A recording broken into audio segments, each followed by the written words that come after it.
Hello and welcome to Gamerhead Radio, episode number 174. I am Jonathan Santiago, Five. 75 even.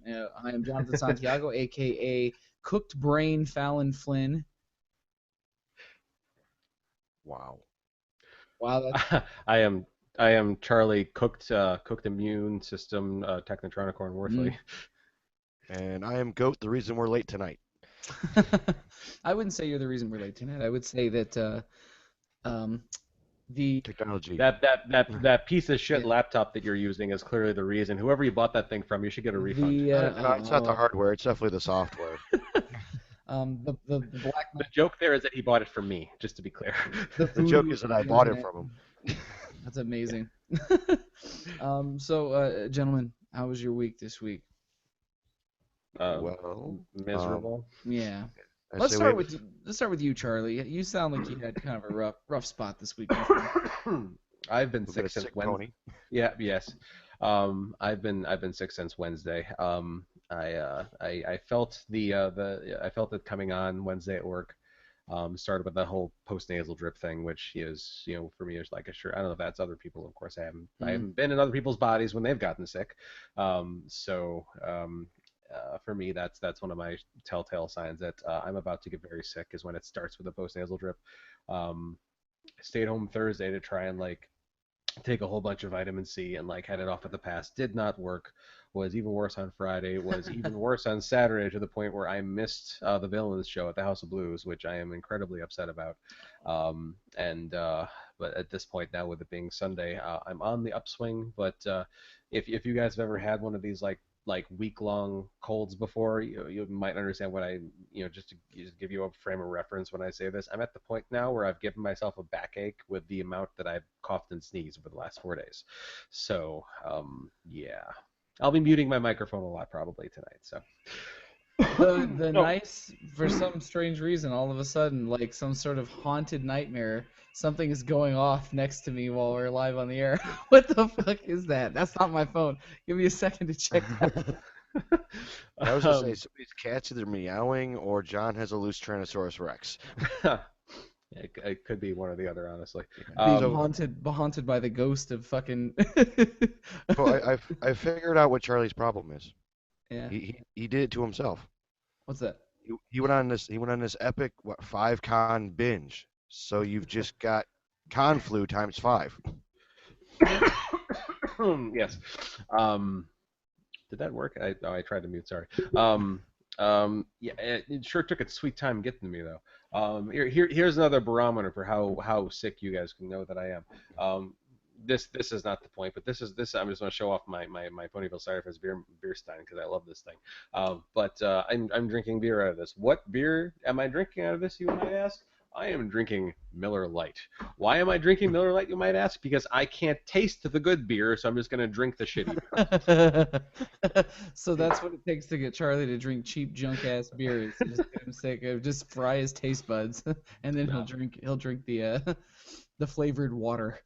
exactly. Well, Yeah. I see his point here. It's a good plan. You can't taste it, but it'll still knock you out. Either way, you win. That's Mm. the idea.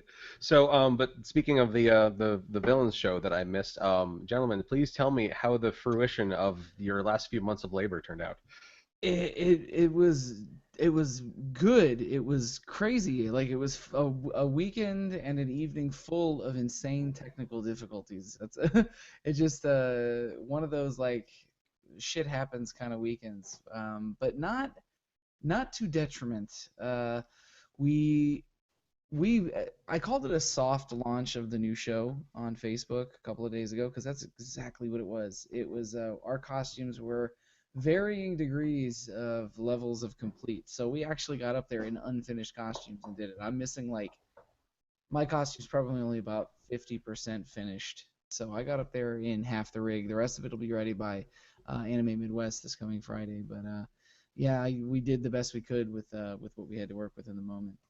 But it was a really good opportunity to kind of flex our muscles on some of these new songs that have not been played live at all. So I had a good time. It was fun. I was exhausted by the time we got out of there. I'm still fucking like whooped right now. But yeah, what were your thoughts on that, goat? It was a good beta test that we needed. Yeah, yeah. It was You can't launch the entire new army without figuring out if it works together or not.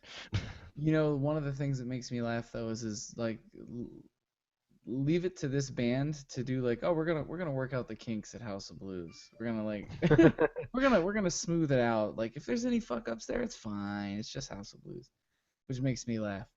But it was fun. It was a good show. This was our first show with Mike, our new drummer, and he went in there and he crushed it, man. He did a good job, and it's just gonna get better from there even. So I'm excited to see what next week brings because there's gonna be a lot more to see and look at, and you know what I mean. It's just gonna be better. Uh, Viewers, if you're watching the stream now or later, if I'm gonna focus on John here for a second. John, can you do me a favor? Can you lean in and like stare directly into the camera? Just like lean in into the Oh, camera. I know what you're doing. Okay. I just want to point out something. This is how you can always tell that John has played a show in the last 24 to 48 hours. He has a condition that I've come to call Flynn eye.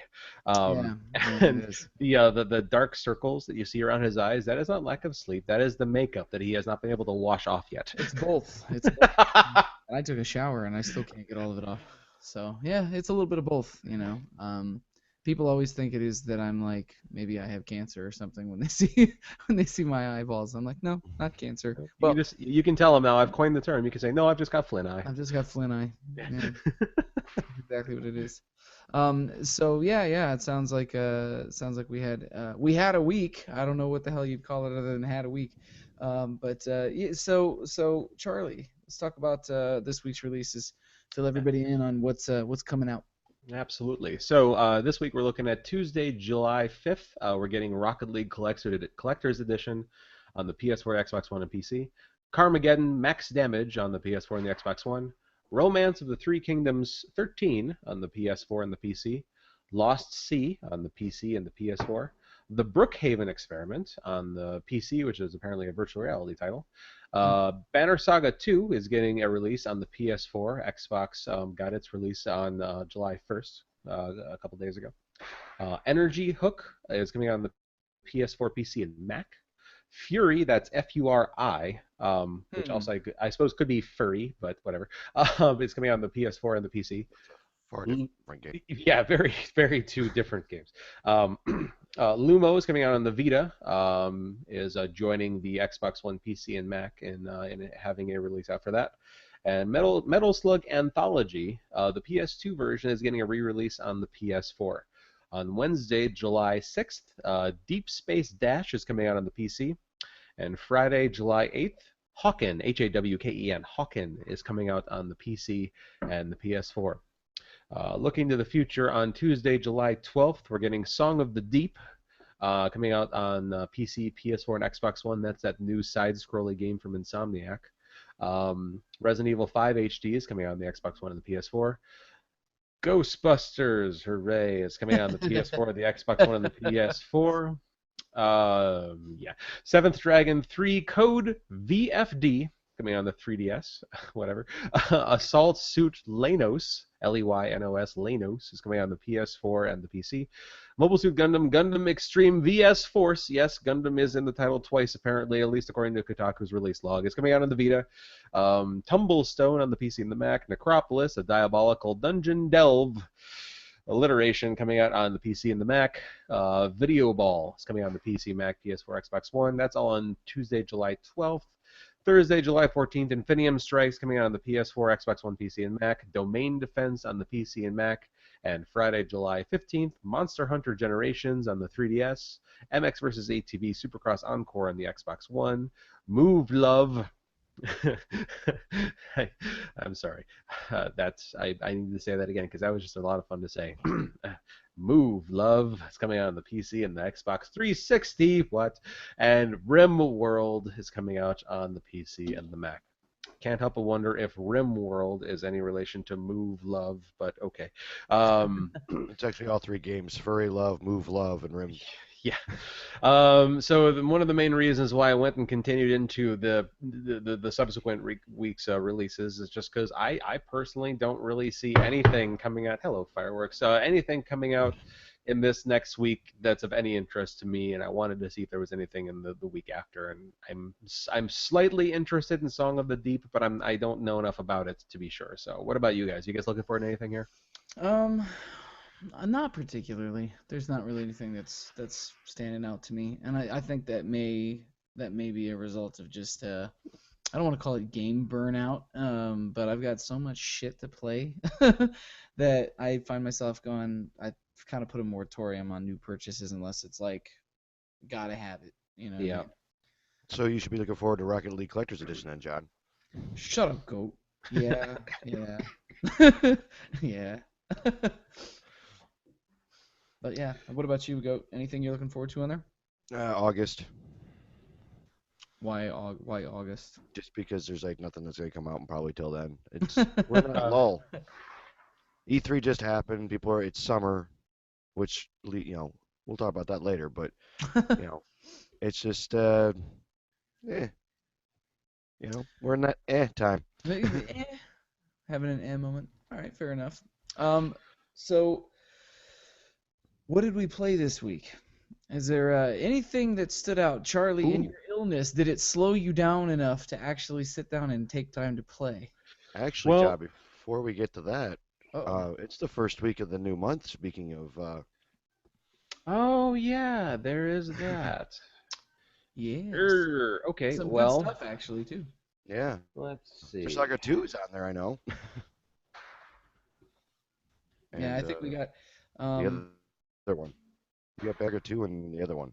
Banner Saga is on there for Xbox Yeah, Live. 2. Saga 2. Okay, Yeah. so here I've got for so yeah, we I think we forgot to do this last month, and so this month for the month of July, um here are your free Xbox Live games with gold titles. Let's see. So currently the Crew is still available, which became free on June 16th and will be free until July 15th. So you can still pick up that. Like the other gentleman just mentioned, the Banner Saga 2 is going to be free from July 1st through July 31st, the entire month, and so that's available now. And then looking forward, Tumblestone, which looks to be some sort of like color matching puzzle type game, is going to be free on July 16th through August 15th. Those are your Xbox One titles, Xbox 360 titles, which of course are also compatible are backwards compatible on the Xbox One. Rainbow Six Vegas 2 is free currently from July 1st through July 15th, and Tron Evolution random will be free from July 16th through July 30th. I actually played that game because I'm a Tron nut. It was not awful. The best part about Tron Evolution, if you're into the movies, play the game because the game actually adds story to it. It's sort of a prequel to the the more recent movie that came out, and it kind of sets up the movie. So if you're interested in the story and the lore and everything, do play the game. It's playable. Like it's not. It's like I would say it's a solid 6. So it's definitely not the best thing ever, but it's definitely worth playing just for the added story it gives to the universe. So it's a solid 8 at free. Oh Yeah, yeah. yeah, Well, I mean like I would say that, yeah. if you guys remember, I played the original Banner Saga, and I really really enjoyed it. I didn't get to finish it, but what I played I really liked, and from what I understand, they made a lot of improvements to this new one. So I'm very curious to see if this one plays better. I already have it installed. I plan on playing it. I just didn't get time to do it before the show today. Um, so Cool. yes, good stuff. Everybody All right. wins. And on the PlayStation Plus side of things, your free games for July 2016, Fury, that game that we mentioned, is the free game for PS4, as well as Saints Row: Get Out of Hell. The expansion pack for Saints Row 4 is it's like a standalone expansion, so you don't need the original to play it, but it is not the proper Saints Row 4. Those are your two free PS4 games for July. On the PS3, you're getting Call of Juarez: Bound in Blood and Fat Princess, oldie but a goodie there. And on the Vita, your two free games for this month are or Shika, or Shika, Tainted Bloodlines on the PS Vita, and Prince of Persia Revelation. And so those are your free games on the PlayStation Plus side of things. Not bad. No, not at all. They're kind of even this month. They've been swapping back and forth. I think this month they kind of came in together. Lots of quality everywhere you look, which is good for us. Everybody on our end of the side, end of the table is winning. You know, we get free good stuff. Remember when they first started these programs and they always gave you like, here's it's like the shittiest game on the market that nobody wants, and I don't know when or what it was necessarily that got them to step up their game with like Games with Gold and PlayStation Plus When people freebies, started but they're really good. bitching about them giving us $4 games for $60 a year. And they also promised us, remember, like they promised us premier content, and they were like, here's, you know, not Tetris hack. We choose $1.99 on the store. You got it free. Here are games that were on the bargain bin a year ago. Yeah. Yeah. So That's funny. that's what kind of stepped that up, but I'm glad they stepped up to it. Yeah. Yeah, indeed. Getting back to my original question, Charlie, is there anything that got you moving while you were sick? Anything that kept you company while you were dying? Well, so not at all video game related, but Mm. I in my medicated state across Thursday and Friday, I didn't really have like the mental capacity to like focus on a video game, you know what I mean? So I did watch the entirety of the most recent season of Game of Thrones, so I'm all caught up there, so that's very exciting. As well as Silicon Valley. If you're a geek and you don't watch Silicon Valley, you're doing it wrong. Like for people who are like in like the tech industry and like give a crap out of like all like the different like emerging technologies like Google and Apple and like all that stuff that's happening in Silicon Valley, like the show Silicon Valley is a absolute must watch. It is hilarious and perfect. But yeah, no. But as far as video games are concerned, once I refound enough mental faculty to be able to actually concentrate on video games, I finished. Actually, earlier in the week before I got sick, I finished Wolf Among Us. So Excellent. good, so good, so good. So happy I played it. Um, the the only thing that irritated me about it was that like they did something different with the achievements in Wolf Among Us that they haven't done in any of the games, and that's that there's like an in-game like like encyclopedia of things that you've come across called just like the Book of Fables, and in each of the 5 episodes that there's like if you've ever played a Telltale game, you know that you basically just get achievements for getting through the game. Very rarely have they ever like gone off in other directions. Like there were like one or two weird little achievements you could get in like the first season of Walking Dead, um, and I think for the most part that's been about it. All as far as I can remember right now, The Wolf Among Us is in each chapter there was an additional achievement for it was like 20 points for finishing each like chapter, but then there was like a 40 point I think achievement for completing finding all the Book of Fables entry for that chapter, and that in and of itself would not have bothered me except for the fact that um, at least according to the walkthrough that I found, because after I beat the game, I didn't care enough to try and find them on my own. I just wanted to get through it. So the walkthrough that I found basically, the way that it told me how to do it, and which I believe to be the case, is that you have to go back to certain decisions and make the other choice. And so Yeah, I think like you're right about that if I remember right too. yeah. So like there's a point in the first chapter where you're in a bar and like basically there's two guys that you want to catch and they're running in opposite directions. You have to pick which one of them you want to choose. Now this decision is not right at the beginning of like the chapter. It's like at the end.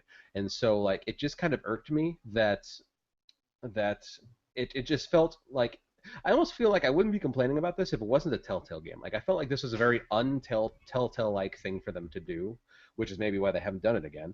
But so I had to go back to that checkpoint and like start from the beginning of that section and then replay that entire chapter just to get to that decision.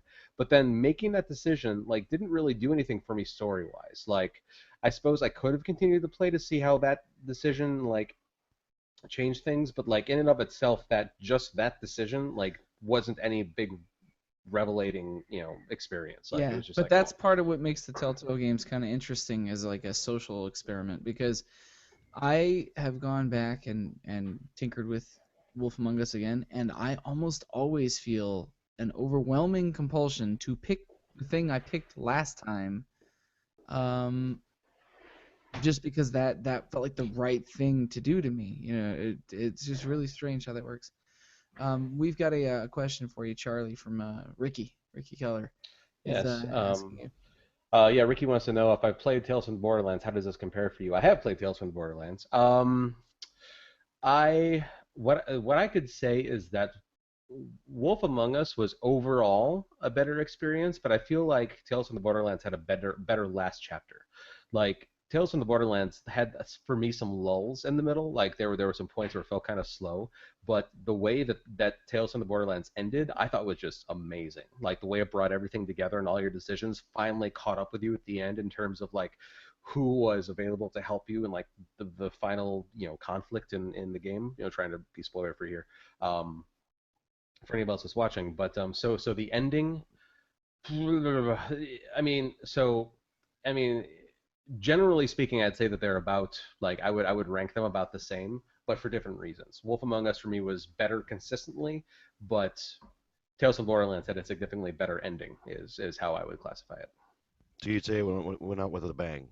Um, yes, I would say that.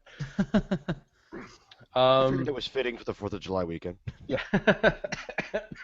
You've been really I'm Excuse me, sorry. so glad that you've been picking up my slack on the dad jokes lately, Goat. The last 2 or 3 episodes, it's been super dad joke Goat over there. That's because I deal with you way too much. It's funny. And then So, the other thing that I did was as I reached back into my backlog to a game that I originally started on March 6th, 2015. Yes, I keep track of all this. And I went back and I have restarted Assassin's Creed Black Flag.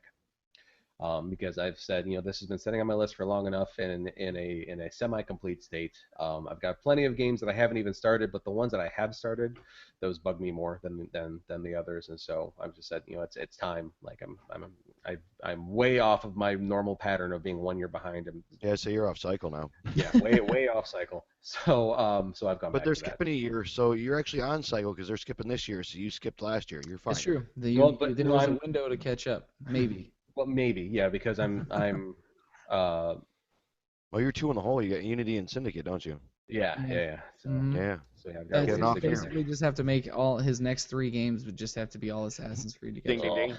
Oh, ding. no, I don't think I could do all three right in a row. Good lord. No, I don't blame you. I don't think I Yeah. could either. I mean, just in general. I mean, just because Mm-hmm. like I need to change up the games that I'm playing. Sure, I've sure. been wanting to play Uncharted, but I'm only allowed to play that when Michelle's around. So and she's been busy. So That's true. She's got to stake a claim on her man, on her dude, yeah. on Nathan Drake. Um, yes. Yeah. The rules of our open relationship are very strict. Yes, he's Nathan Drake. That's no. Yeah. I take that back. That's not a thing. But Funny. but yeah, no. Yeah, no. That's been it for me though. I mean, I'm enjoying I'm enjoying Black Flag more than I was before. I don't think I had given it enough of a shot before to be able to like get into enough to like get in like like to get into like the motions and the paces and everything to really like get it because it is a substantially different Assassin's Creed game than the ones that came before it. And I'm enjoying it. I'm liking it a lot. I think overall I'm about 30% of the way through. When I picked it up, I was like 9. So, and uh, I'm doing a lot of side questy stuff too, just Mm, because I'm enjoying being in the world. So, but yeah. yeah. Goat, how about you? What did you play this last week? I did some weird things like you did. I only have one achievement left in Diablo, so I was looking for something that kind of scratched that itch, and so I started. What did I start? Dragon Siege 3, which is an Xbox 360 title Dungeon that we Siege. or Dungeon. Dungeon Siege. Yeah, what did I say? Dragon? Yeah. Mm-hmm. Yeah, whatever. What Dungeon Siege 3. So, and it's not Diablo. It looks like it and it plays like it, but it's not It's Diablo. not. It's a little no. It's I mean I'll finish it just because it's good, but it wasn't the Kool-Aid I was looking for that So part. it's filler. It's you're trying to fill the void with something Yeah. that is not the thing you actually want. Yeah. Yeah. I Um foresee I foresee Goat just going back and playing more Diablo in the future. most likely. But since I couldn't fill that void, I cracked open Beyond Two Souls. So Yeah. I dusted off the 14 pounds of dust on my PS3 because I don't have a PS4 yet and it's still available on PS3. And I feel bad that I didn't play this sooner. It's from the same people with Quantic Dreams who do Heavy Rain. It's not as open as Heavy Rain. It's very linear, but I who cares? The story, like, you forget that it's linear. The story is just so back and forth and all over the place, and I mean it's these guys are on my telltale list of anything they put out I'll just buy because it's going to be good. They have not let me down yet.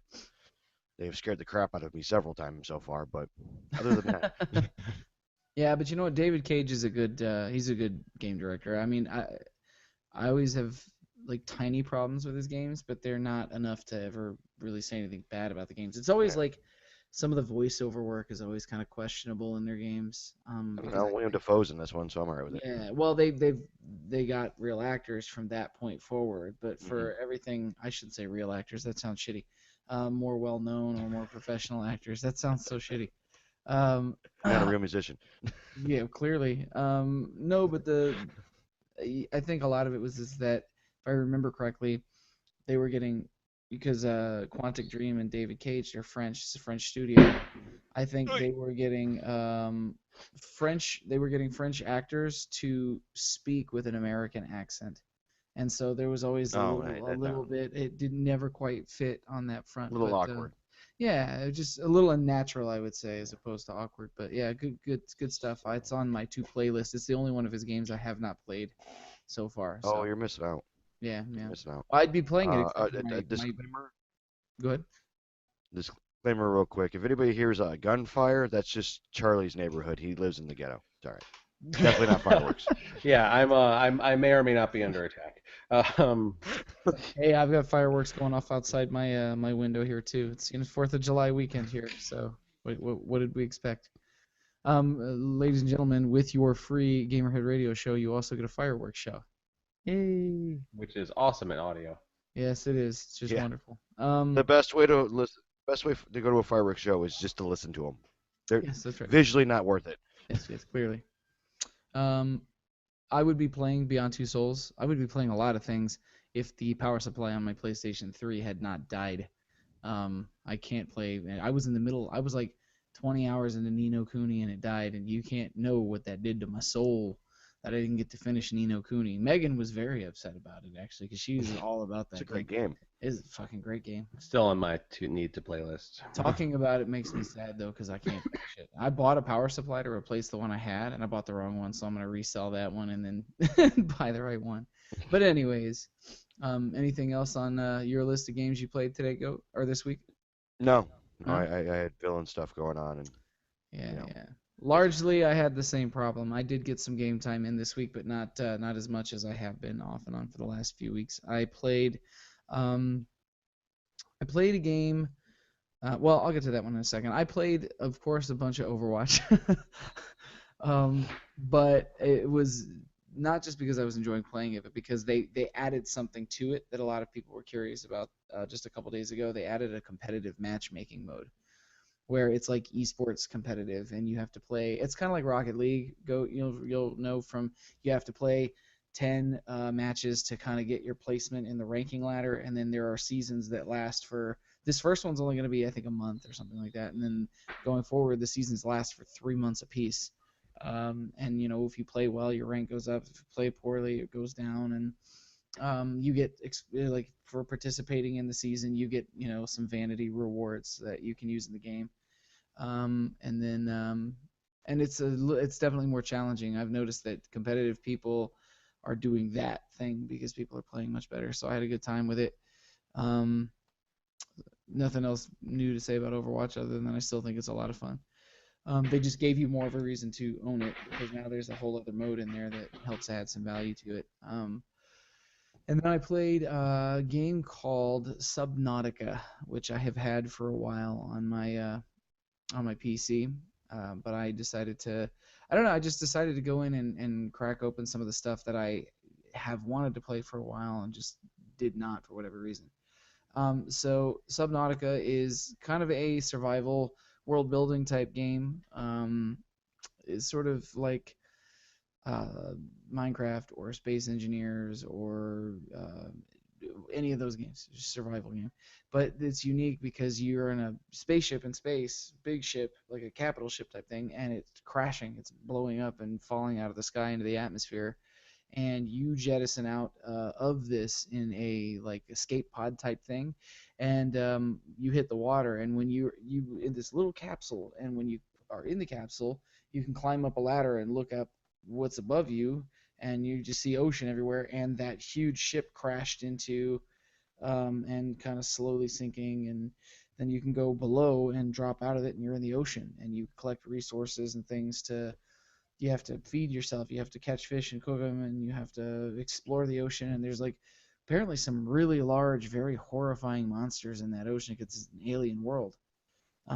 But it's really neat and it's a lot of fun and kind of uncomfortable when monsters attack you because I'm terrified of sharks. So when shit gets like all up on you, I'm like, no, man, let's not do that. Now, But it's John, yeah, I it's a lot played of fun. that. What's that? It's actually on the I've played that. It's actually on the whatever the beta Mm. section of Xbox One. Subnautica? Yep. You sure about that? That they're doing like I, a preview program type thing? yep. Well aware. Hmm. Yep. I swam around and yeah, all sorts of stuff I and liked it. It's really neat. It's really neat. Or yeah, like it's kind of like those Ark too, the dinosaur game on Xbox One. You know. yeah, I got sucked into it. Those mean ass like barracuda fish with the teeth. Yes, yes, yes, quite. Those guys suck. Not so great, man. That's awesome. Yeah. If you, I mean, on Xbox One or PC, whatever your poison is, I recommend giving it a shot if you like those types of games because they're, I don't know, just really really well made. That one looked really sharp. Then I think that was all I had time to play. I did play a little bit of VR this week, some Darknet and just some Darknet. That's all I played.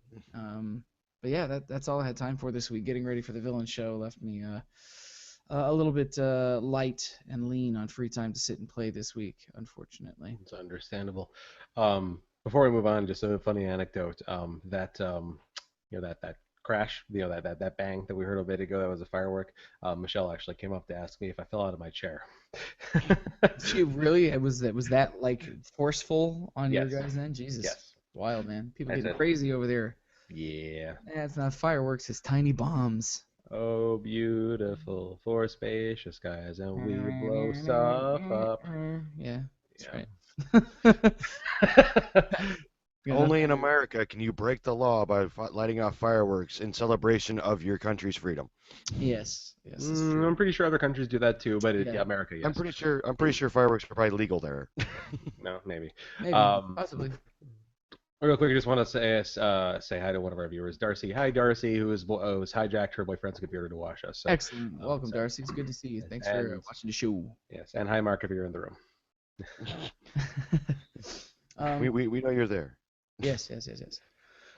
So now that you all know what we played this week, let's see what happened here in the world of news in video gaming.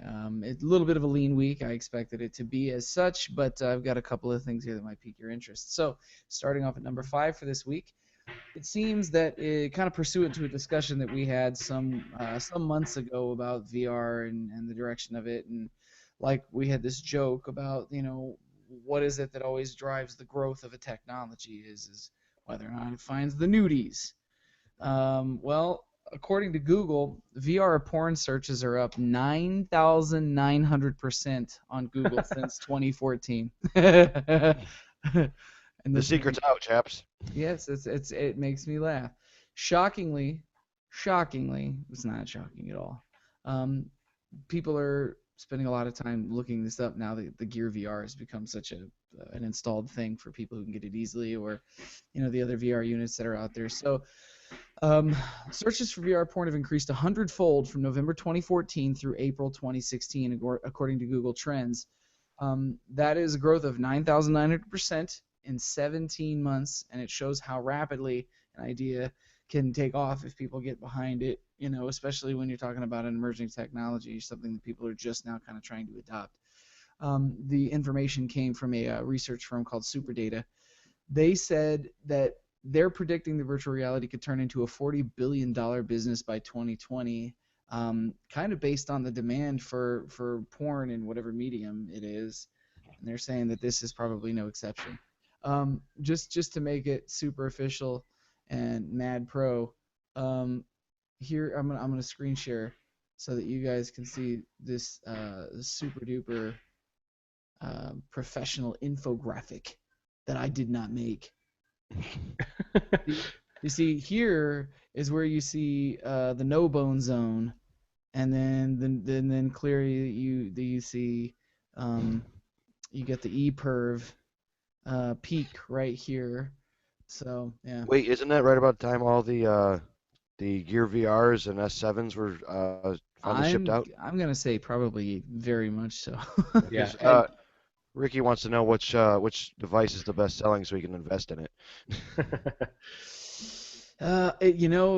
Ricky, it does not say anything about what my understanding is that the PC rigs, the Rift and the Vive are what people are saying that those are the preferred way to throw down if you're looking for your internet nudies in No, VR. especially with the hand Yeah. panels or controllers. I Well, could. they're saying it's because like places like Pornhub and everything have made it like highly easily accessible. If you've got your Gear VR or your Oculus Rift or your HTC Vive Yeah. on, like you could just surf on over there and do what you do, I guess. So, um, I'm waiting for the Pornhub app to show up on the Oculus Store. oh, that'll never happen.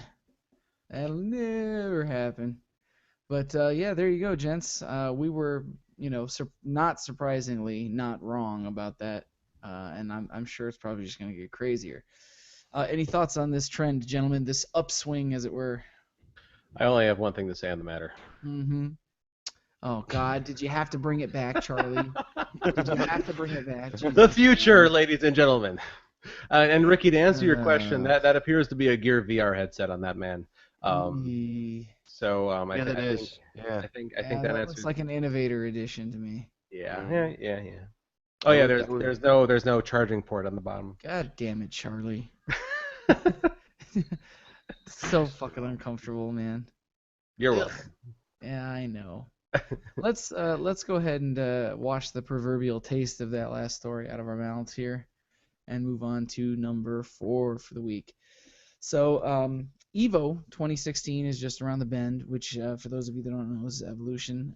It's a Evolution Championship Series is the biggest fighting game tournament in the world. Um, is absolutely smashing records with 14,000 registered competitors this year. That is massive for an event of this size. Competitors, not just attendees to like go watch a couple hundred people compete. They have 14,000 registered competitors. How it breaks down for the people versus the games that are going to be part of Evo this year. Street Fighter V has 5,065 registered fighters. Super Smash Bros. For the Wii U has 2,637. Super Smash Bros. Melee has 2,350, so like almost as much as the Wii U. A Pokken tournament has 1,165 people registered. Guilty Gear Xrd Revelator has 903. Ultimate Marvel vs. Capcom 3 has 770. Mortal Kombat X has 707. Tekken 7 has 543, and Killer Instinct has 540. Um, Part of the reason this is a big deal for the fighting game community is because this more than doubles last year's turnout for Ultra Street Fighter 4. So now that Street Fighter 5 is out, they literally twice the amount of people are entered to play, which is ironic because that game is not being as well received by the fighting game community as the fourth game was. So I'd say um, that's probably or incorrect, John. The numbers you just said, I think they've gotten their butts mended and they're no more hurt. oh no, trust me, I'm sure they're doing fine, but it's And just the kind of internet interesting. community, Oh yeah, quite. For Street Fighter anybody, 5 brought them some pudding. They had time. I'm I'm sure I should hope so. It's a pretty famous series. For anybody who cares to keep up with Evo, it's going to be taking place July 15th through the 17th at the Las Vegas Convention Center. Of course, they do stream all that stuff online, and any of the games or competitions you would like to see play out, you can It's find streams for. also going to be on ESPN 2. Well, that was one of the news stories coming up. Thank you, Goat. Oh. So, do you guys think this is part of the growing trend of esports just finding its way up? Another example of how esports is slowly growing and sticking around, sticking it out. Yeah, I I think would it's the say so. same graph you just showed. Do do either of you have? Because you neither of you are fighting game fans particularly. So, um, is there do you have any interest in watching Evo? Even though you're not playing fighting games, would there be any enjoyment in it for you to watch the competition of those unfold? Yeah, so to clarify, I have nothing. I don't like playing fighting games because I'm horrible at them. But I have mad respect for people that do play fighting games, especially competitively, because I mean the amount of time and dedication that I'm sure it takes to be able to master characters and like get that super precision timing down, like is it I mean that's no laughing matter. That's nothing to scoff at. So I mean like Yes. I have mad respect for fighting game players. Mm. I don't play them because I'm horrible. Yeah. So it's so to answer your question, yes, I would absolutely watch. The I wouldn't be able to fully appreciate what I'm seeing, but because I don't I'm not in it, I'm not um but I no, I would watch for sure, yes. What about you, Goat? No, like I, I No. I I get it, and I get it. It's cool and all that stuff, but I don't know. I never really got into that community. Like, No interest in playing or watching or both. well, I play fighting games here and there, and I'm all right at them. It's just like I don't know. I got at some point in my life, 'cause like back in the day as a kid, man, I used to fucking destroy Mortal Kombat like 2, 3 on Super NES and all that stuff like all day long. When I had friends and we were we like all hung out and were kids and you actually went to your friend's house and stuff like that. Now I guess the community's ruined it for me because either you're all the way into it and you live on that game and you're really good at it, which is good on you, or you're like me and you play other things and you aren't as good at it, so it's not as fun to play with anybody anymore.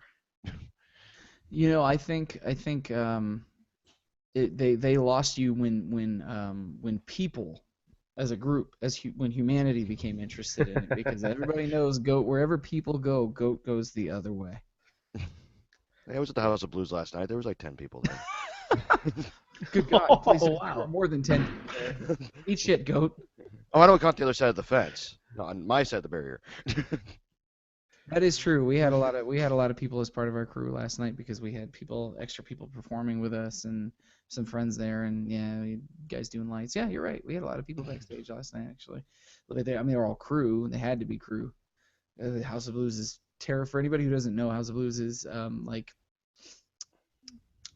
dare I say it on the air, borderline Gestapo with how strict they are in that place.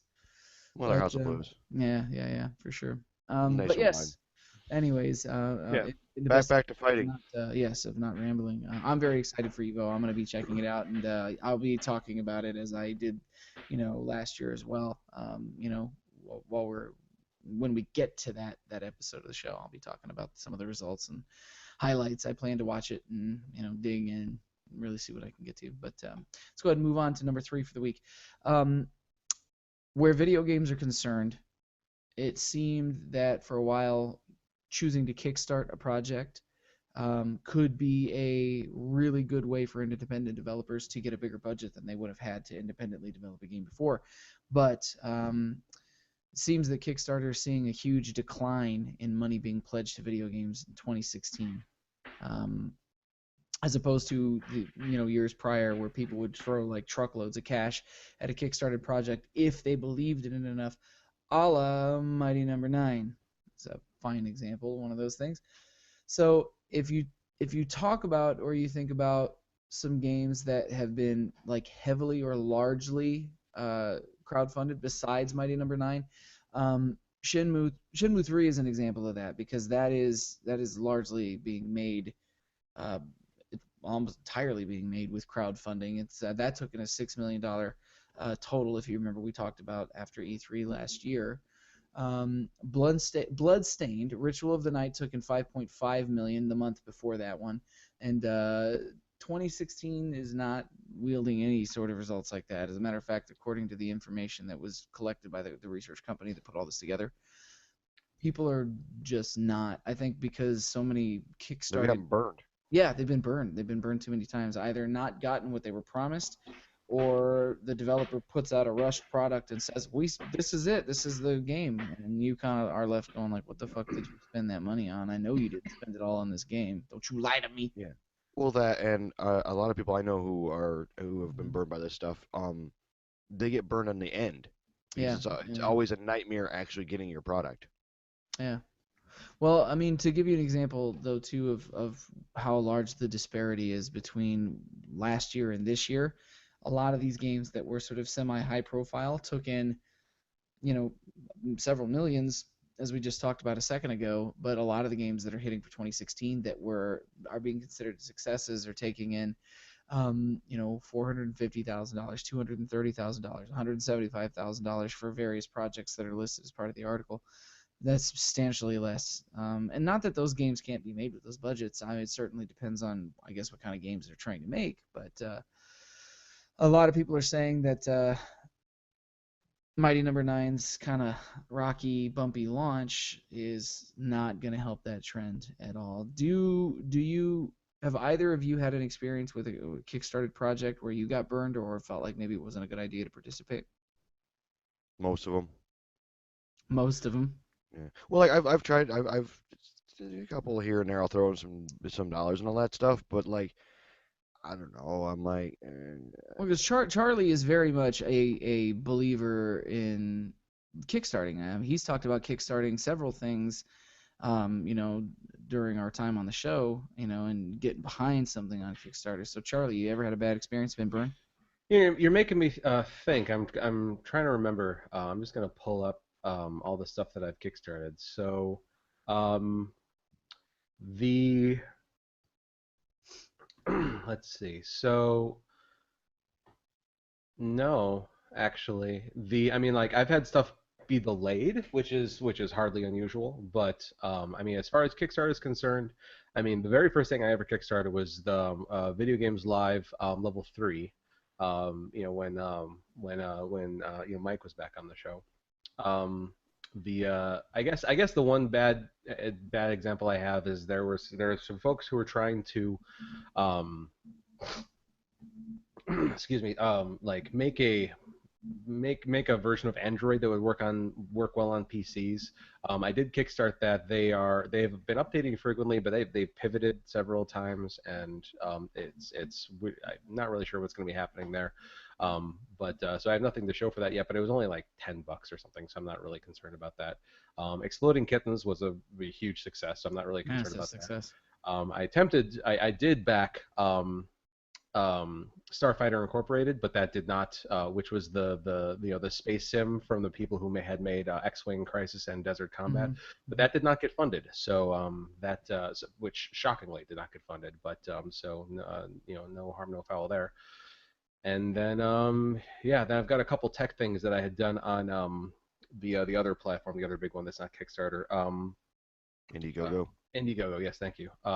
And those things have been hugely delayed, but have been trickling out. So I mean, it's I haven't been burned like super bad, but I know several other people have. I've just been lucky to have not. I've been lucky to have had good luck with the things that I've decided to back. So Right on. Fair enough.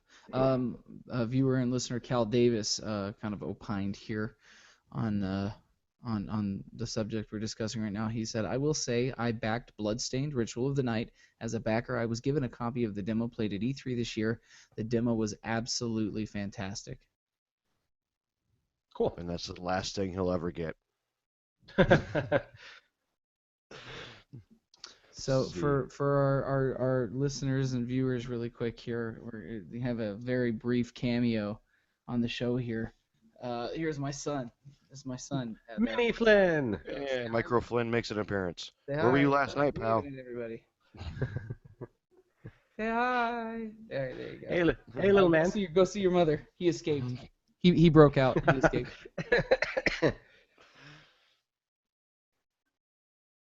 Yeah. So that's it. Kicks. Yeah, there you go. There's the meltdown.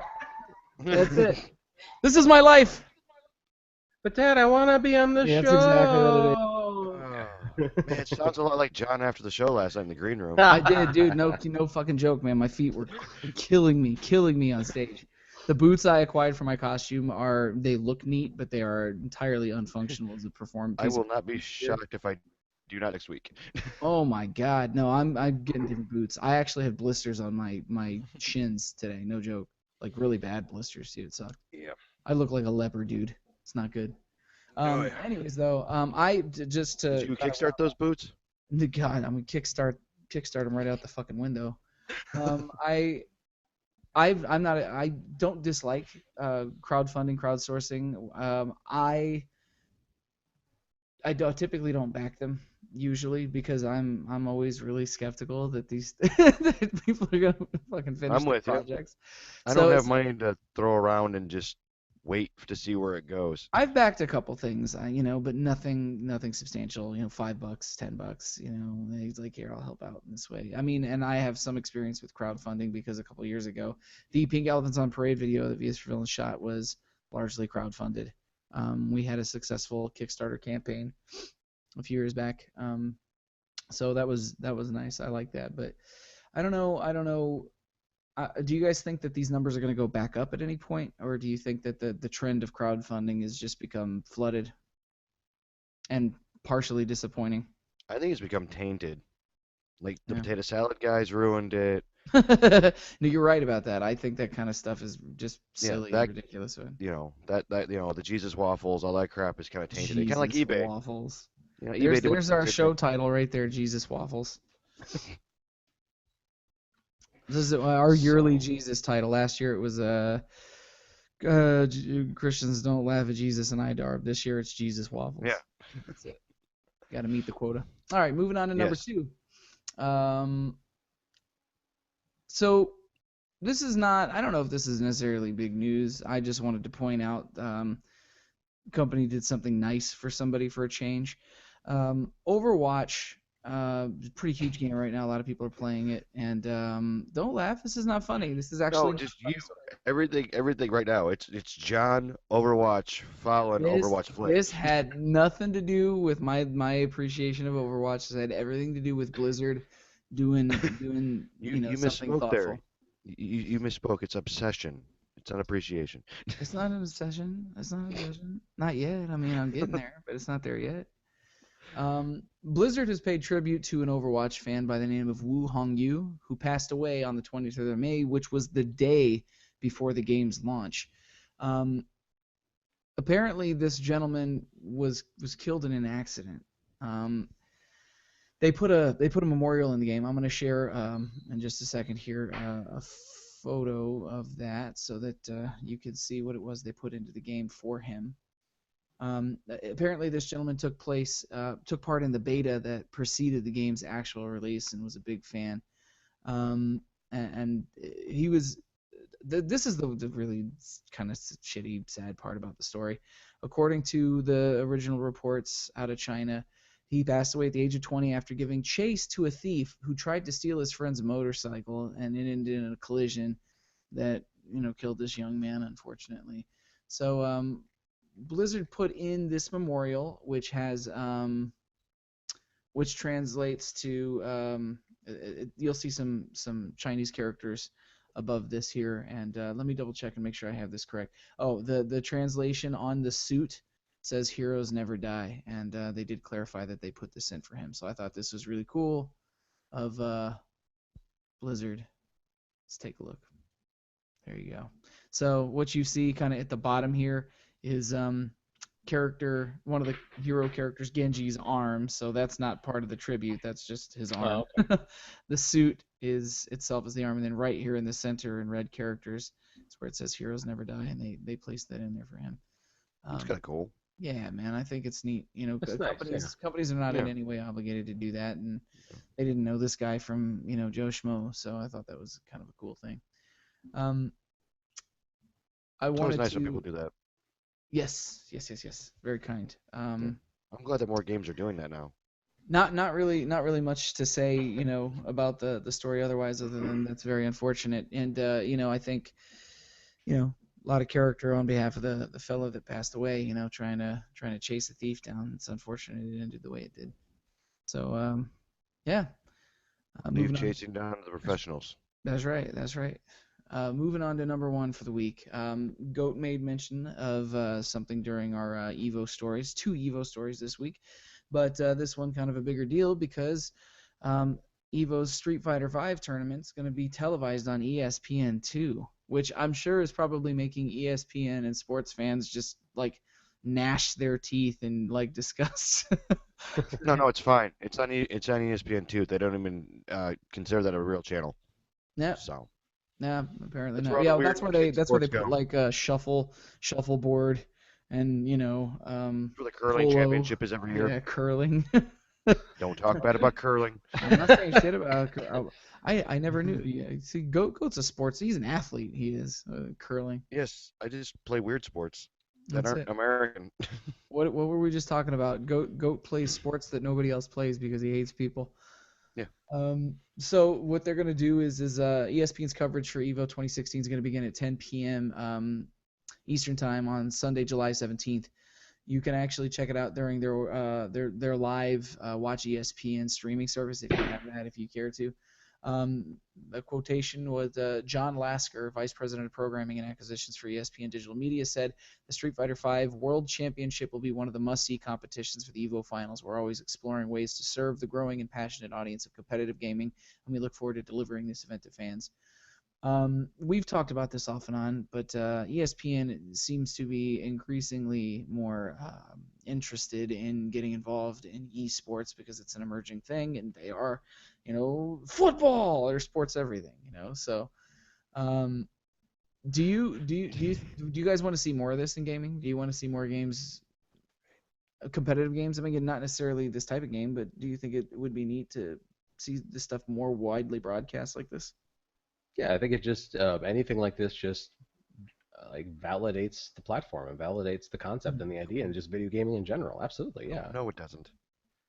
Oh, Oh, oh. no, we've No, got a no. fucking. There's a Charlie, the brewer time's happening. over. We're going back to Plan A here. I disagree. It was nice while it lasted. Goat. Now tell me why. It's good. God Um, damn, I feel better, man. this is It this was is just freaking me out. this is just bullshit. ESPN is not doesn't give a fuck about video games. It doesn't give a fuck about anything. They are interested in getting more dollars in their pockets, and they don't care what it is, as See, no, long as it I cashes agree in. with that. I don't disagree with that at all. But I think what we were talking about is whether or not this is a good thing for video gaming. Like, is No, this? no, but hang on. So I'm going to address what Goat said. So Goat, you're right, but that doesn't disprove the Yeah, point. The but here's the fact thing. hang The on, hang thing. on. The, Okay, the good. Sorry. fact the fact that they believe that there's going to be enough people watching this and that there's enough interest in this is why that they're doing this so that they can make money off of their ad dollars and and their advertising. Yeah. They're clearly they're not doing it out of the kindness of their hearts and their want to to further the esports and the platform and everything. They're doing this because they think people are going to want to watch Yeah. and Yeah. it's cyclical. They people want to watch, so and they tell ESPN. ESPN says, "Oh, people want to watch. We're going to put this on." The fact that ESPN is putting this on is going to make other people say, "Oh, apparently people want to watch this. I'm going to want to watch too." And it's cyclical. That's how this works. Mm-hmm. Yeah, but I think I don't know. I think they're trying to cash in, which obviously are, which is fine. But in this day and age, people already go to Twitch to watch this stuff anyways. Why would they change? Oh my God, ESPN's got it now. Well, if you want to know where it's at, you've already known where it's at for the last like 3 years. Why would you go to ESPN all of a sudden to watch it? Yeah. Because I mean, yes, but Twitch is it's sort of the difference between like I don't know. It's like I mean, I and mean, I say I know I it. mean, you're talking about a national broadcaster. I mean, like, well, I mean, a cable channel, fine, but Yeah, it's the difference between like, being able to watch, like, NASCAR on NASCAR.com versus being able to watch it on ESPN. It's just Yeah. like the If fact you're gonna the get fact a, that it's on a bigger platform, a bigger channel means more people are not to going to, mention, yeah. how many times have you been watching a stream on Twitch or YouTube gaming and it starts buffering, it gets backed up, it's not. Like little. It's stupid to say, but or honestly, whenever I watch a live stream, I shut the fucking chat off. I just completely get rid of the side pane. I Yeah. don't Yeah, even you care just what's turn going into on in my life. television. Yeah, but I mean I could see the appeal, but I also think it goes beyond the convenience of being able to stream it versus it's not really an argument of convenience. I think for a lot of people who are looking at this on the video game side of the fence, see this as one more step closer to validity. You know what I mean? Because it's Yeah, I mean, legitimizing, the medium in a way. I'm not disagreeing on that. I think the suits are trying to hit their mark, but unfortunately, their mark isn't in cable. Like, I mean, kids, they're on their devices all the time. They all have internet connections. Like, they're not gonna take up the living room TV when they can just sit in their room like they always do and do whatever the hell they want on their iPad. You know what I'm saying? Like, I don't think the new viewers are gonna be there in this day and age because the internet generation's already on the internet. They're not gonna change habits. Like, yeah, does it make sense? Yeah, I mean I understand what you're saying. Like, I do, I dad's not do, gonna be I like, do understand what you're trying to say, but at the same time, the fact that this is on ESPN is like if I have the option of watching it on on ESPN2 versus watching it mhm. on a Twitch stream, I'm gonna Yeah. watch it on ESPN2 Well, because yeah. Well, that also, you're almost guaranteed to have a better viewing yeah. experience. Well, but then the other side of that though is with everybody cutting cords now, how many people still have cable that are into this? Mm. But ESPN2 is also a smart choice for this entire thing because I think that's one of the channels that's available for like streaming on on various platforms. Oh, so And then that makes so sense. yeah, yeah.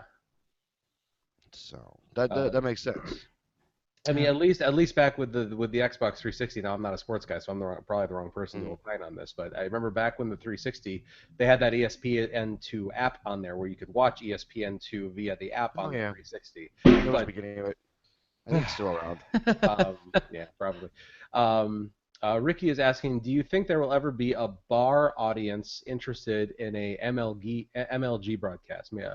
Oh, I hope not. That's just a freaking brawl and cops waiting to No, happen. no, I would fucking dig that. Like honestly, like watching Evo or watching Street Fighter, whether it's streaming or being broadcast on ESPN, whatever it is, I don't care what it is. I would I would absolutely so much more prefer to get you guys, Ricky, and just a bunch of friends together, maybe between 5 and 10 friends, go to a bar, sit down and have a couple of good beers, and just have a fucking good time. I think we should all wear Yell and affliction see it. shirts Yeah. and just completely get wasted and talk about our gym memberships and yell at the screen when they don't win. I mean, we do just UFC this all the time. Yeah, that's true. Yeah. Though I'm trying to think about the experience that I've at least witnessed of like people watching sports in like a bar situation. Like I've seen the that. You leave, you grab your electronics and you run to your car in fear. no, I can't because then I would be leaving Michelle there.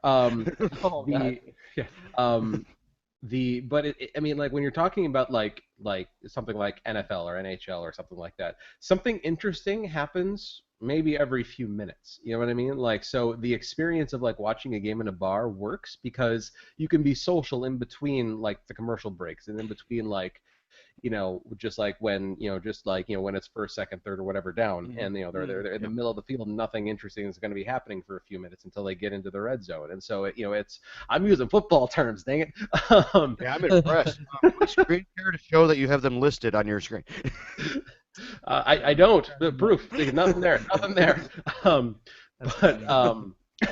um, but video gaming is entirely different. Like video gaming is constant action. Like and even if you're talking about esports of like Madden, like the time it takes to do a play in Madden is a fraction of the time it takes to do a play in meat space. And so I'm just not sure if watching esports would work as well at the bar because I feel like you have to pay attention to the TV a lot more. So it kind of removes the social element from it. Does that Well, does that Yeah. make sense? no, it's like boxing. It's gonna be a lot like boxing and UFC, to where there'll be breaks and stuff like that. I can guarantee it with like the announcers and stuff like that. And if you're not interested in the two people competing, you don't pay attention. You pick your fighters and you tune into what you want at that point. I do kind of feel maybe like Ricky very kindly Baited us. no, no, very kindly produced a fine mailbag question for this coming week. As to whether or not you would Yeah. find the I'm idea with of it. watching Major League Gaming of any sort, doesn't matter. Fighting games, racing games, first-person shooters, or competitive first-person shooters. Would you go to a bar to Um, watch video games being played? yeah, MOBAs, like anything. No, Competitively. well, no, yeah, competitive games, any competitive Yeah. games. Just to clarify, would Yeah. you be willing to go to? Would you have any interest in going to a bar and participating with friends and watching these things be broadcast live? And would there be more interest for you if that were the case? Like, would it be more interesting than just sitting at home watching a live stream on your computer or phone? Yeah, I like it. Sounds good. Yeah. Good Thank you, stuff. Ricky. We will get Yeah, to your question next week. good Yeah. man, good man. Make sure Um, you answer your own question. yeah, so that's it for the news this week. Oh man. A lot of Evo this A lot week, of but Overwatch, a lot of uh, Evo. It's only an one Evo watch. Overwatch. Only It's one Evo watch Overwatch. this week. It is EVOwatch. Damn, that would be a good show title too. I I don't don't know. even I might. remember That what was might. the other one? Jesus what? Jesus waffles. I Jesus think Evo waffles. watch is catchier. We might have to override Jesus waffles with Evo watch. All right, all right. I say we do EVOwatch brought to you by Jesus Waffles. Ooh, Look at that. Look Why hey, at not hey, that. both? hey, this this live broadcast of EVOwatch brought to Wait, you by hold on. Jesus Wait, hold on. waffles. What about Jesus waffles buttered by Evo watch? Ew. I don't want EVOwatch touching my waffles. I don't want them buttering anything. I just want you to click and go. What the hell does that mean? Mm, compelling argument. Call Um, me ESPN, bitches. yes, yes, yes. So moving on though, that takes us to our mailbag for the week. Yeah, well, so our feature slash mailbag, and so Yeah. we were talking about with it being summer, and we kind of started to think about like when do we play video games in relation to the seasons, and like does that change?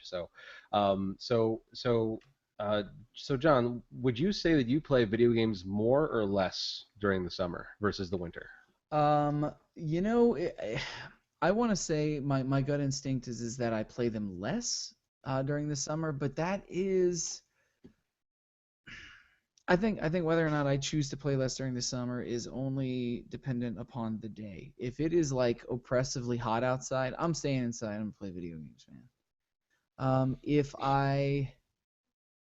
I don't feel like I have anything going on during the week in the summer, because I do try to get out of the house, stay outside. I'm riding a bike right now, not just because I want to, but I'm riding a bike. Um, I, I try to stay active, but That's the secret right there to losing weight, ladies and gentlemen. Just have yeah, your car blow yeah, up. just have your car die on you. You'll either walk the weight off, or you'll ride it off, or you'll cry it off. I don't know one of the, but yeah. So I don't know. As I get older, I find that I play less during the summertime just because, especially living in Chicagoland, for those of you who are watching or listening that don't know me on a personal level, I fucking loathe winter. I would rather put a lit cigar out on my asshole than deal with snow. Just to give you an idea of how much I hate winter. So, Well, there's a show title. we get so little decent summer in Chicagoland that I find myself as I get older going like I just need to kind of bury myself in the summer. But I still play. I still play. I just probably don't play as much or as close together. Like I'll instead of playing every day, maybe I'll play twice a week. I'll just play for slightly longer periods to catch up. I don't know. What about you, Goat? I mean, it doesn't really matter. With my crazy life, summer could be all year long, or it could be never. It just depends on where I'm at what point in the year. Yeah. So, I mean, I don't like outside. Outside can stay outside. So I mean, there's really nothing that, it's more of it's more of schedules or shows and my my projects that keep me from gaming than like the seasons. Mm. You know, I just to not to cut you off, but there are a handful of you all watching the live stream on the couple of different places we're offering the stream during this portion of the feature. If you have any opinions or thoughts on whether or not you play more or less in the summer or the winter time, feel free to either join the Hangouts chat and ask us, just as Ricky did a few minutes ago, or you can comment directly on the YouTube live stream, and I'm watching that, so if anything pops up, I'll get you there. And participate in a round table with us. We always like having people Yeah. share their thoughts while we're doing it. So, Charlie, what about you? I would say that I think I actually might play games more during the summer, and that's mainly because Michelle and I watch a lot of TV, and so with the summer being with the summer being the off season for for being between TV shows, we have less TV to watch typically during the summer, and also Michelle tends to I mean, as you guys know, there's a lot of games that Michelle and I play together, but not everything, and Michelle has also has there's some games where she doesn't even want to be in the room when I'm playing them because she dislikes them so much, or they make her motion sick. That's the thing that she struggles with, and so there'll be times during the summer where like she'll have something to do with like she'll go out to play cards with her mom or something like that, where I'll end up playing games more. Where if it were the winter, she probably wouldn't be driving out to the middle of nowhere, but an hour and a half away because it's the middle of winter and it's probably snowing and awful outside. So just because of the dynamic of our relationship, where in the winter we end up spending more time home together. We play games, like the amount of time that we play games together goes up in the winter, but the amount of time that I play games as a whole, I think, goes down in the winter because we're spending more time together doing sappy coupley stuff and watching TV shows. So yeah, it's kind of interesting that I'm opposite you guys on this one, it seems. Yeah, I Well, mean, and that also goes into schedules though too, because you have a con in the fall and a con in the spring, so Right. you're Yeah. busy. True. True. and I figured goat would be kind of the the middle ground for this particular piece too, Well, because like your like life last year, revolves around tour schedules, and those things can spring yeah, up like a weed out of nowhere. You know what I mean? yeah, like last year, I didn't get to play any games last summer really because I was on Warped Tour all summer. Yeah, yeah. It was So mostly stuff that you took to play on your DS, right? If I yeah, that's remember it. right. I mean, when I'm on the road, I'm pretty much stuck to my desk and my phone. Yeah. So unless Mm. one of us has the foresight to bring a system. Might want to think about it next time you're out on the road, man. Might make the I already ordered my pack. I'm just gonna bring mine. It's funny. Plugs right into the bus. Great. But One thing where playing in the summer is concerned, though, I do find that if I'm playing games in the summertime, this is gonna sound like such a like shut-in, like antisocial shut-in thing. And this goes back to childhood. She's driving my mother fucking crazy. And then Megan will kind of laugh about it sometimes. I'll be playing games in the summer. It'll be this like beautiful blue sky day outside, 70, 72, 75 degrees. Should clearly be outside. It's like 11 a.m. or noon, and I come in and I'm like, all right, play some games. And then I turn on the Xbox or whatever system I'm playing, turn on my TV, and then I proceed to shut every goddamn blind and curtain in the house. And she's like, "What are you doing?" I'm like, "Can't fucking glare on the TV. I don't want to see the glare. I just want to see the crumpled bodies of my foes while I step over them in Overwatch." So yeah, that's kind of a thing. And my mom used to come busting in when I was a kid. She'd open the door and she'd be like, "You okay in here?" And I'm like, "Yeah, I'm playing games." And she'd be like kind of dungeon-esque in here, man. You got the doors shut. You're not playing. It's summer. What are you doing in here? Go outside. And I was just like, I hissed at my mother. I'm pretty sure a couple times, a couple John, times as a kid. that's my lifestyle now. Yeah. Well, I picture it being something like, like you kick the door open to Goat's room in the summertime, blinds are drawn, curtains are shut, and then there's Goat in his underwear standing there squatting like Gollum holding his controller, looking all crazy-eyed. You're like, oh, that's just a Tuesday for Goat. Yeah, pretty much. It's anywhere Hmm. between, you know, noon and noon. Yes, yes, yes, yes. So I think unless you guys have any other particular thoughts on your summer versus winter gaming habits, do you find yourselves playing a particular type or drawn to a particular type of game seasonally? If you're primarily a summer gamer, do you find yourself playing summery games, or is it purely just driven by mood? Yes, I You only know, play Wii U Sports in the summer. I exclusively only play Dead or Alive Beach Volleyball in the summer. Um, That is awful. That game is Jesus, that awful. game will give your wife motion sickness. Yeah. yes, with the Mm. jigglies. No, no. I feel like, I feel like a lot of people might say. I haven't looked at our mailbag responses yet, so I don't know if this is actually in them or not. But I feel like a lot of people would say that. I'm anticipating that the more common answer is going to be that people play video Go games outside. more in the winter, and that I would think that if you assume that you're going to be gaming more, that you might commit to longer games like RPGs and things like that. Yeah, I mean, The Witcher would be a good winter title if it's negative 200 degrees for the Yeah, week I'll and you agree with know that. it. You know what? Maybe that's what it is for me. If I'm playing games in the summertime, it's probably not that I play games less frequently, like every day or every couple of days or something. It's probably just that I find myself playing games that I know I can get through more quickly. Because if I play a game that has a beginning and an end, then it will free me up to go do shit outside, and I don't feel an obligation to come back to it. Or I'll Mm. play games that are like you guys hear me talk about playing competitive multiplayer games a lot, but it's not because I just have a preference for them. I think it's because they're non-committal. I can play 4 or 5 matches, play for 45 minutes or an hour. Like when Goat and I played Rocket League a couple weeks ago, we play an hour and a half or something, and It's a couple hours, and we just went yeah, and played and went on with our yeah, lives. that was it. And then we got off, and that Yeah. was it. You're free, Um, I'm free. Let's play this I until we're think not that's free. what it is for me. In the summertime, I just play either shorter games or games that require less of a commitment. I always end up finding myself hunkering down and playing open world games November, December, January, February, which is what I did Well, this thanks to last year with Metal 2015, Gear. you're good for the next 6 years. Yeah, apparently. So that's something to kind of think about. But why don't Let's we put go a ahead pin in and this and yeah. So why don't we go ahead and move on to our mailbag responses, in relation to the topic. So the original question, as was worded in our mailbag, was do you game more in the summer or winter? Why? Do the types of games you play tend to change with the seasons? Ricky Keller responded by saying more in the winter since it's cold out.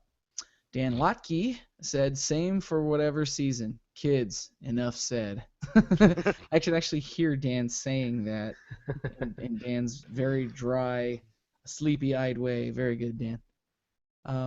We also had a response from Darcy said, I tend to game more in the winter months because it's just too cold to go outside. I usually play more handheld games like Pokemon on the 3DS or phone games. It's also mostly because Pokemon games tend to come out later in the year. Also, me playing my 3DS more in the winter may have something to do with my boyfriend hogging the PS4 since his games all come out late in the year as well. Can't wait to see Goat and John, and hopefully Charlie at Midwest. Yes, we are likely going to. Well, we will all be at Anime Midwest next week, so I'm sure some Gamerhead shenanigans will here's hoping. ensue. Here's hoping. Um, so yes. She's some other stuff in there that's specifically directed to us off the show. So you guys check that post out so you can see what she had to say. Dash also commented by saying, I tend to play more handheld in the summer because I can bring my DS anywhere and I can get out of the house and still game, but in the winter I stay inside and play more on the PC. I believe that's all the mailbag responses I had. Did you guys have anything John, you had some on your page, right? on my personal page? I don't think I actually got any this week. Oh, I thought you did. Maybe Let I'm me crazy. double check. Let me make sure. Maybe I'm crazy. Um, but did you guys have any responses otherwise? I did not. I don't think I did either. Did not. Yeah, we got the mailbag response out a little bit late this week, so We were a little wishy-washy on it this week, admittedly. yeah. The three of us met on it, what, 2 or 3 times, and we're like, Yeah, we were talking I about don't it. know what that is. We We'll were get there. we were anchored and weighed down by rock and roll show stuff. That's fine. No, I did not have any additional responses. That was Oh, okay. everything we had for the week. I So have nothing. thank you everybody for your mailbag responses. You know. Yes, Hmm. appreciated as always. So it seems like the consensus is, more people have a tendency to play for longer in the winter, maybe, Which or makes sense generally speaking. yeah. Yeah, it doesn't surprise me that that my response is not common on that one. Well, I mean, Fair in enough. most of this country, it's cold. at some point of the Yeah. year. Like other than our Florida listeners going, what the hell's this snow they're talking about? Yeah. No, All you right. don't. Florida listeners, you don't want to know. It's bad. No, it's I have a bad juju. friend that these friends knows that lives in Memphis, and she was from, I think, originally from Arizona or California. I don't remember.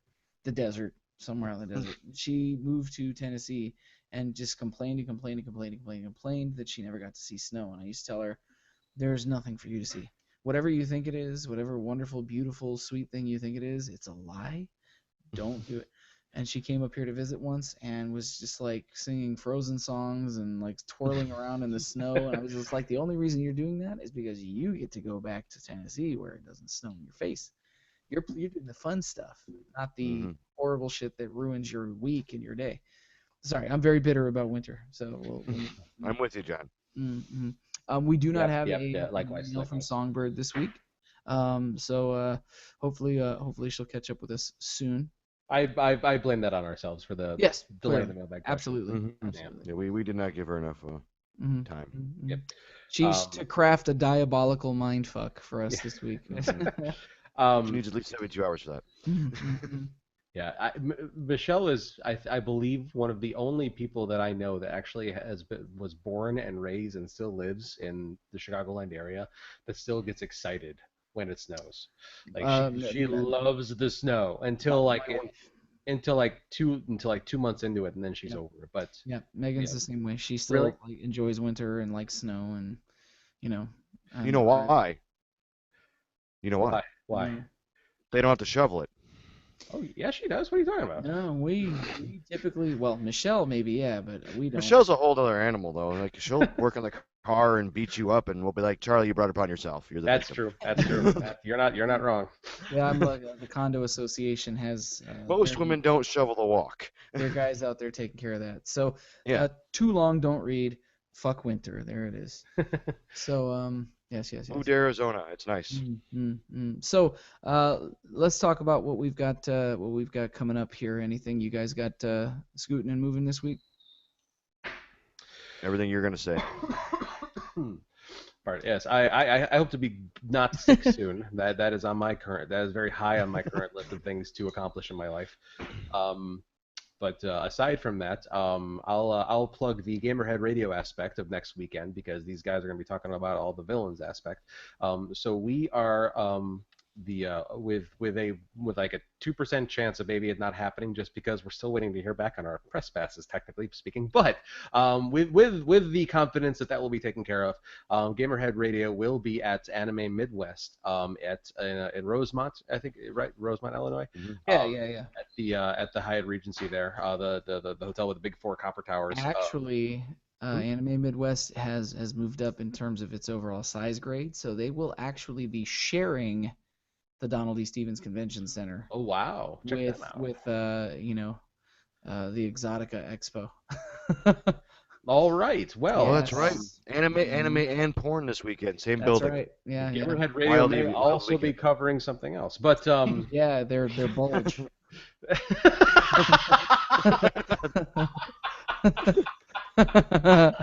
Uh, God damn it, John. actually, actually, Oh this week, shit. Charlie, you forgot about the big announcement. The big I did. announcement is we're launching Bonerhead Radio. Yeah, At we're, Exotica.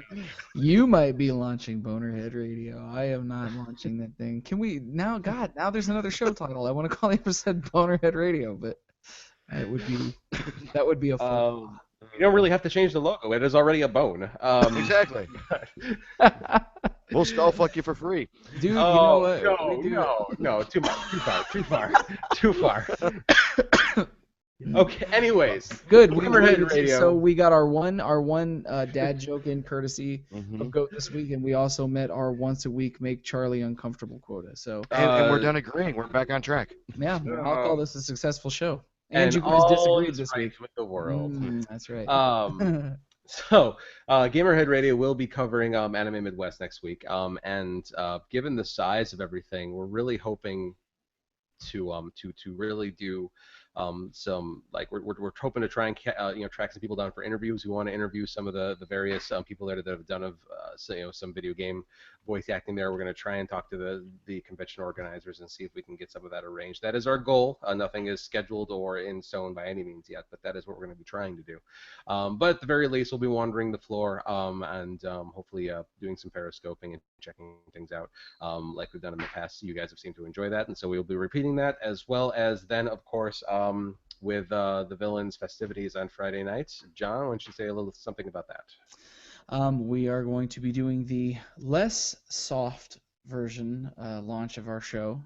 Originally, the House of Blues thing came up last minute. We had like 3 weeks notice that this was going to happen. So originally the plan was to debut new costumes, and some of the behind the curtain things that Goat's been talking about for a long time is he and the rest of the people that work with villains as part of our stage crew have been building set pieces to put on stage for the new show.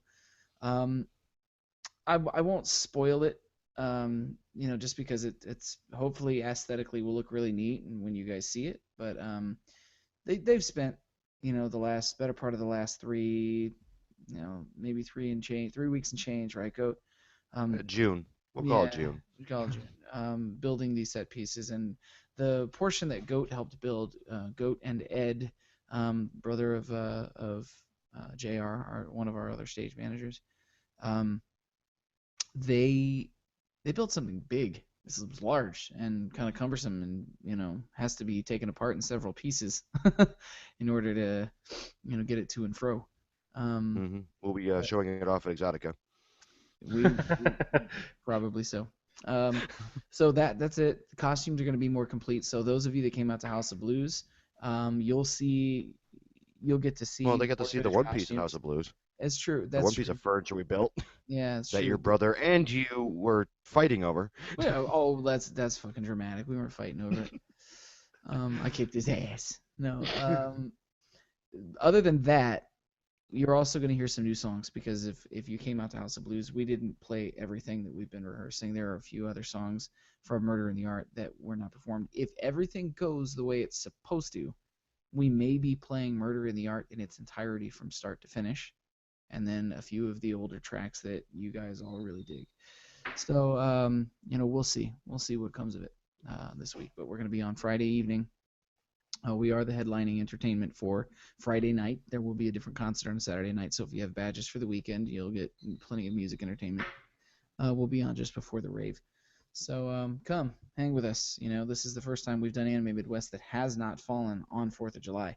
They pushed it back a little, forward a little bit, and ended up selling a shitload more in the way of passes for the weekend. It's supposed to be a really big event.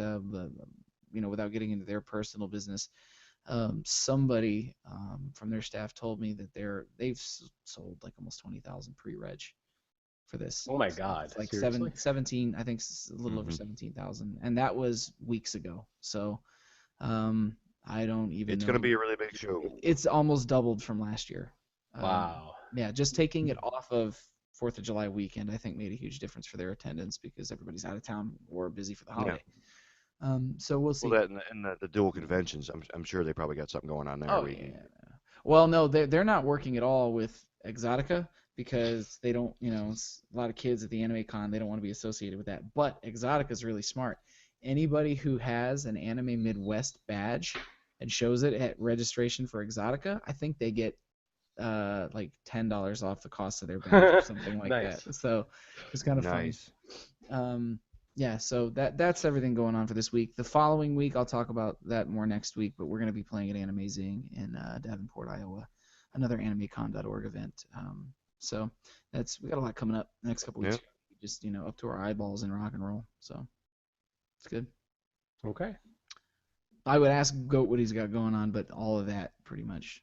Yeah, I have my hands in both of those buckets. Yeah. So. Yeah. Charlie, what about you? Anything substantial coming up this week? Just the Gamerhead stuff. That's kind of my focus right now. Of course, I'm in prep and Ponyville Cider Fest, but that's a couple Still of a ways ways out. Yeah. Mm-hmm. Yep. I guess I could say that we just announced officially out loud announced our first guest, Ali Willa Milner, is going to be she was just up at MLP MSP. If anybody watches the show, as watched this season, she is the voice of Princess Ember, the Princess Dragon character from earlier in the current season. And MLP MSP was the first convention of any kind that she had ever attended ever, and so she had a phenomenal experience there. And so we asked her to come down to Cider Fest, and she's thrilled to come. And we're thrilled to have her because she was awesome, a ball of energy, tons of fun. And she's the first of many guests that we are in the process of getting all signed and I's dotted and T's crossed and everything, so we can announce more.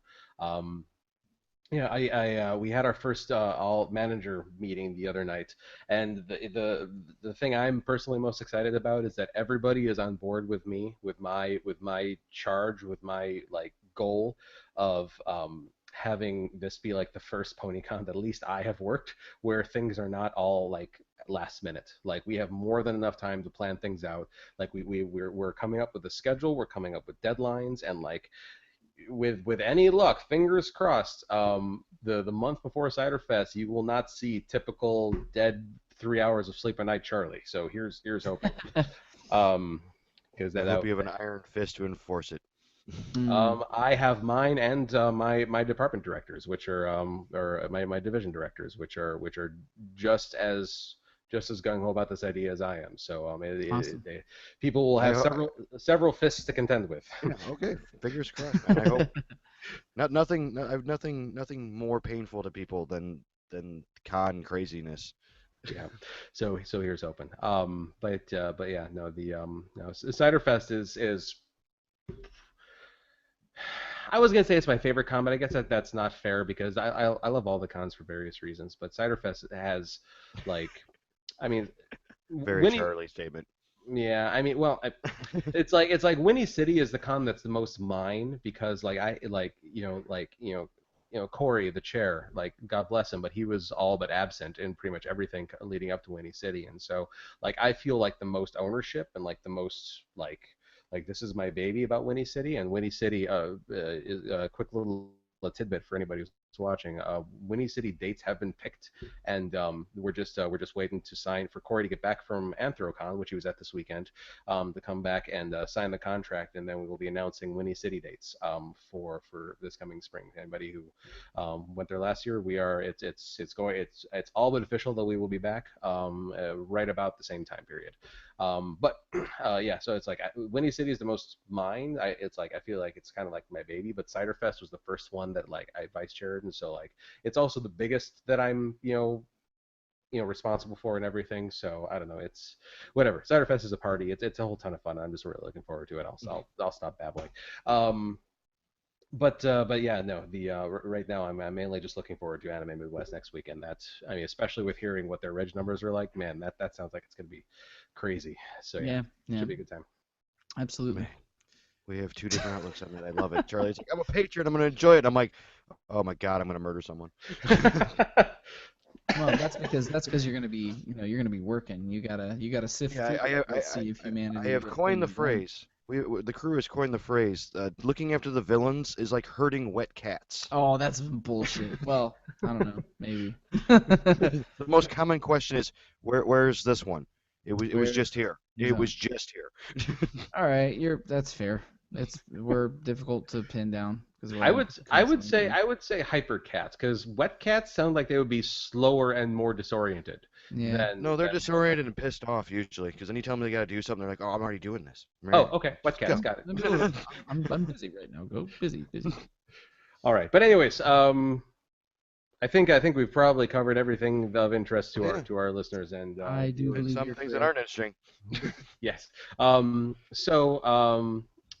With all that being said, as mentioned earlier in the show, our mailbag question for you guys next week is going to be, if you were to watch esports, so presuming that you're already going to be watching esports, would you rather watch them in like a bar, like a social public setting like that, or in the comfort of your own home? And I'll throw in there too, would you rather watch them like on a stream, like on Twitch or like an internet service, or would you rather watch them on ESPN2 or on your television in some other, I'll say probably more produced format than that. Traditional We'll have to media. figure out how to truncate it too, because one of the things that was compelling to me about this mailbag idea was also, does the incentive of getting to watch gaming in like a live broadcast setting with friends compel you to watch like esports or live streaming video game content more, or are you indifferent to it, kind of? No, it makes sense. Okay, yeah. So if anybody who's watching, you can feel free to respond to anything we just said.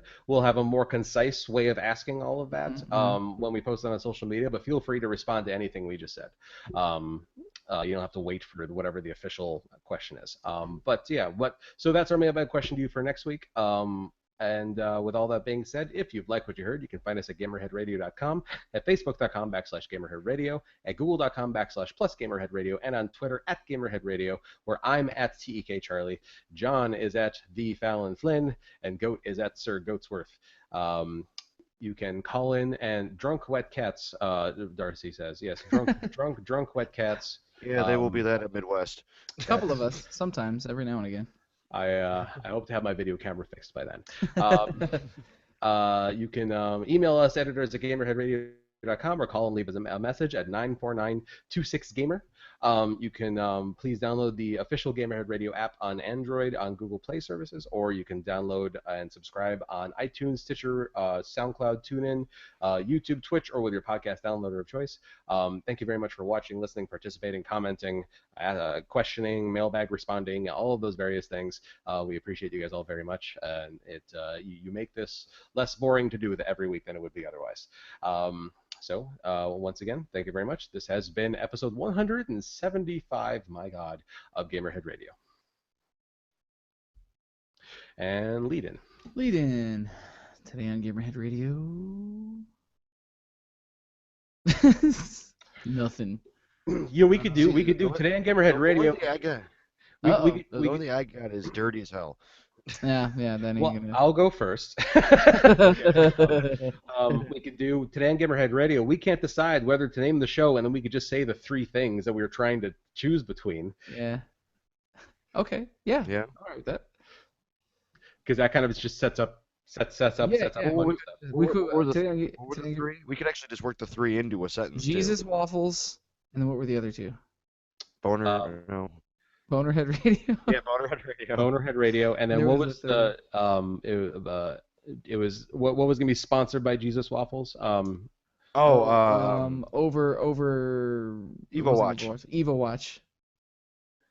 EVOwatch 2016, sponsored by Jesus Waffles. Today on Bonerhead Radio. Yeah. There you go. Today on Bonerhead Radio. Yeah. Listen as we talk about EVOwatch, brought to you by Jesus Waffles. On ESPN too.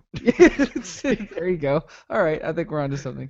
Okay. Let me see if I can do it really quick. Yeah, let's just do a spotter, a little teaser that you'll see on TV. All right, ready? Today on Gamerhead Radio, I can't even fucking say it because I was supposed to be Bonerhead. Okay, I gotta say it with a straight face.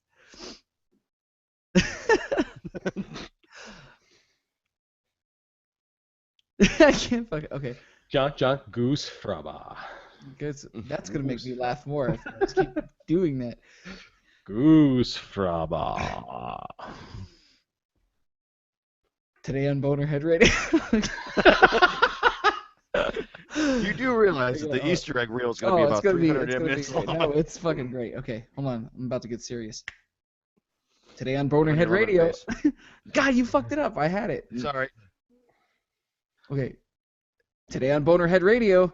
Wait, what was the part that comes after that? You just got to the I was so focused on Bonerhead Radio. Boners? Yeah, you're focused on I clarified that. I said today on Bonerhead Radio, we cover EVOwatch 2016, brought to you by Jesus Waffles. Yeah. Brought to you by Jesus Waffles and ESPN2. Yeah. Today on Bonerhead Radio. God damn it, Goat. I had it. Today on Bonerhead Radio, we cover EVOwatch 2016, brought to you by Jesus Waffles and ESPN2. Bonerhead Radio starts now. That works. All right, we'll take it. Amazing. Throw some one of the like ESPN sports title songs in the in the I'll cut. put this. Yeah, I think, but it should be on ESPN2, shouldn't it? Yeah. Because ESPN2 wouldn't sponsor it. Fair enough. Fair enough. Just say the word on here, and I'll cut it in. Mm, Or just say on ESPN2. That'll be easier Yeah. to splice. on ESPN2. Perfect. Yeah. And then I'll do the Sports Center bit, and that'll probably be our intro this week. Excellent. Very good. So I like it. speaking of when we go off air, I'll bring that up. Everybody who stuck around to watch the end of the show here, there's a handful of you still watching. Thanks for sticking around and watching us make silly with video This games. is the this week. Bonerhead radio portion of the show. Yeah, it's Every true. portion of this show is the Bonerhead radio portion of the show. Go. Let's be real. That face Charlie has. I'm surprised we're still alive with that face. Yeah. And good night. Good night.